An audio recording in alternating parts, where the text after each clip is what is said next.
free Golden Eagles for War Thunder. Download the app in the description below.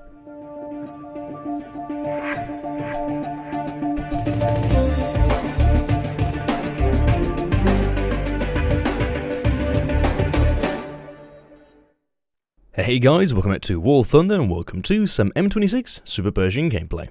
Now, there are certain vehicles in the game where a question is posed every time you look at them. It's sort of like, is there any point spending time researching the vehicle and then spending money buying it and then spending even more time and effort and pain to get it spaded? The answer in a lot of these cases is no. But there tends to be a run around the problem. The Super Pershing is probably the most prominent tank in the American tech tree for you to ask that question. It sits between the Sherman Jumbos at 5.0 and the T32 Heavy at 7.3, and at 6.7 its most common opponent is the King Tiger. And that's where the problem really starts to emerge. You see, the Super Pershing as such is treated as a heavy tank, albeit it has almost no attributes of a heavy tank. It's basically just a medium tank with a bit of added armor that doesn't really do much, and with all that weight it becomes very slow. And I think that its speed is the only thing that could, in some way, put it into the bracket of being a heavy tank. Now, what I like doing in these type of situations is finding the root cause of the problem, because if you understand the problem, then you may be able to develop a very good and effective solution for it. For me, the answer came close to none. The issue of the Super Pershing was that it continuously faces against the same tanks, King Tigers. They're at 6.7, they're being spammed out a lot, and they are a very, very good vehicle. But why is that a problem? Well, to understand it, we have to make a simple conclusion. The Super Pershing is basically incapable of reliably one-shotting the tanks it faces from the front. If these are Panthers, if these are King Tigers, I'm not saying it's not capable of fighting them. It's more than suitable for the job. It just can't do it effectively. If we take a look at a traditional heavy tank, we're always thinking about Tigers. We're always thinking about the IS series. A big gun, reasonable armor, something you can angle, decent maneuverability, although not the best. The Super Pershing has none of it. It has armor that tries to mimic heavy armor but fails. It's got a gun that is good, but definitely not comparable to that of the adversaries. And its maneuverability is, well, extremely mediocre. And with that said, the Super Pershing's main disadvantage is that it gets one shot, but it can't one shot what it faces against. So I came to a bit of a question here. If that's the problem, if our problem, or my problem in this case, fighting enemy players, is that I can't one shot them, then why don't I adjust myself to a matchmaker where I can reliably one shot tanks from the front? The answer came as simple as the Leo spam. Now, it's besides the point that Leos are always being spammed out, since it's, one of the, if not the best tank in the game. But with patch 1.63 rolling around, and we've received the Raketniak Panzer II HOT, and the new Leopard, and the Gepard, everybody really is playing those tanks. So the likelihood is that a lot of them are driving the tanks out stock, a lot of them don't have experience in top tier matches, and a lot of them have never met a Super Pershing. Does this remind you of something? Do you recall the M103 video where there was a Leo that was shooting at me for a couple of minutes on end, put 5 shots into me and simply couldn't kill me? It's a psychological effect.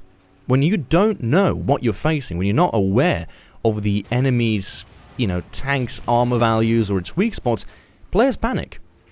If I'm driving a Leo, I'm always thinking ammo racks. If I see a T54, I'll shoot the front left upper plate and go straight through the fuel tank and ignite the ammo rack. If I'm driving against a T10, I'll shoot left or right between the driver. If I'm, facing up against American tanks, the same tactic applies. But what do you do when you meet a Super Pershing on the battlefield? Players tend to panic. And I'm not saying this is always going to be the case, but very often enough, the overwhelming amount of confidence that the Leo drivers have in facing the enemies they do might just run away for a couple of minutes when they're faced up against something like this. So the idea here was quite simple. I take out a lineup. We're talking 8.0 Americans, and this is an important thing to say. Don't just up-tier your Super Pershing, okay? Because if you're fighting Russians, you won't be able to use this. Russian tanks tend to have more armor. Unless you're fighting ZSUs exclusively, you won't be able to kill them from the front. But in the case of the Leo spam, any Raketniak Panzer, any of the Yak Panzer 4.5s, you know, you've got one-shot capabilities all over the place. And whilst some of you might classify this as, well, supposed troll squatting or deliberate up-tiering or any of the other expressions you might use, I was able to take my very bad stat card on the M26 and make it, well, not positive, but normalized again. It was after I up-tiered myself that I was reliably getting matches between 2 and 5 kills on a regular basis, whereas beforehand I was struggling to do more than 1 or 2 kills per match because, again, you got one-shot every single time a German tank saw you, and all you could do against it was first disable the gunner, blow the cannon breach, go for the weak spots, then you have to outflank them. The issue, again, as I mentioned with the Super Pershing at its original battle rating, is that whilst it can be used, it's not optimized for it due to not having any significant firepower. It can't go through heavy armors, it can go for weak spots, but then it's forced to flank, and you really don't want to be flanking in a heavy tank facing up against another heavy. And ironically enough, here that I met up against a Panther II, out of all the tanks so far, the Panther II actually knew where to shoot. Well, he went for the cannon breach and did the safe thing, disabled it.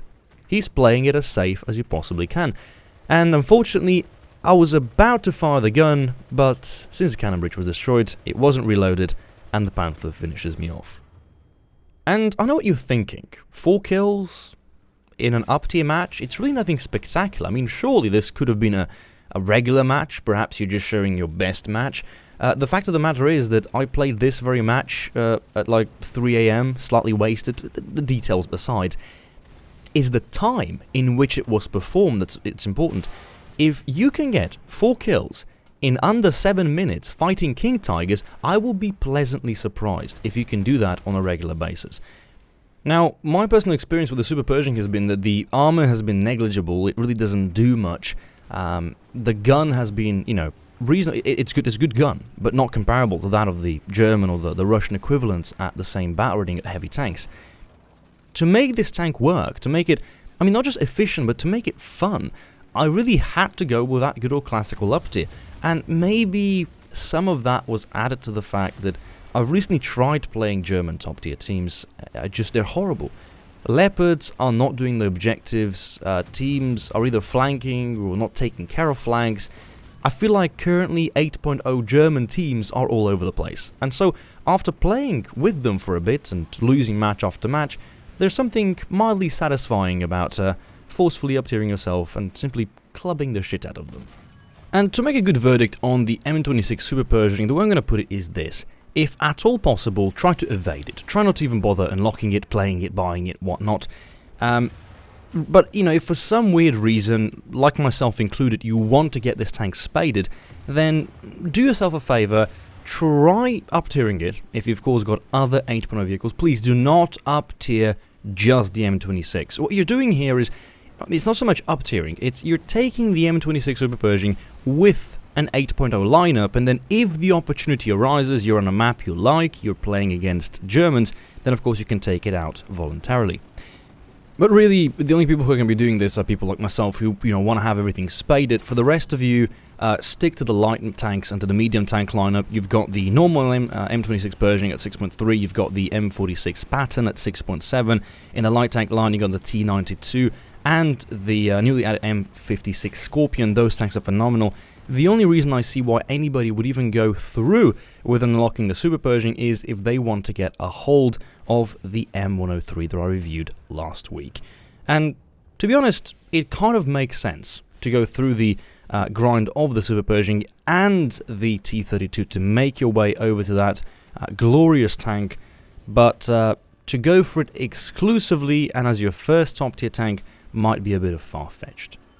Anyway guys, that's it for the video. Sorry for a bit of a short one. I've been going through a ton of grinding over the past 2 weeks. I'm currently going through low-tier British tanks, so some of you might have met me in the 3.0, 3.7 lineups, and hopefully I get those done over the next 2 weeks. Also, during the course of the sales, I managed to get a hold of about 25 to 30 talismans, so that is going to hopefully speed up the process of top-tier aircraft research and tanks research, and you're going to be seeing a little bit more top-tier action. So do anticipate more think T62, M26E1, the Sheridan, and whatnot, those type of tanks, reviews in depth, as of course as soon as I've got them spaded and have the experience to portray over towards you guys. But for me, that's it for this video. Take care, and I'll catch you in the next one.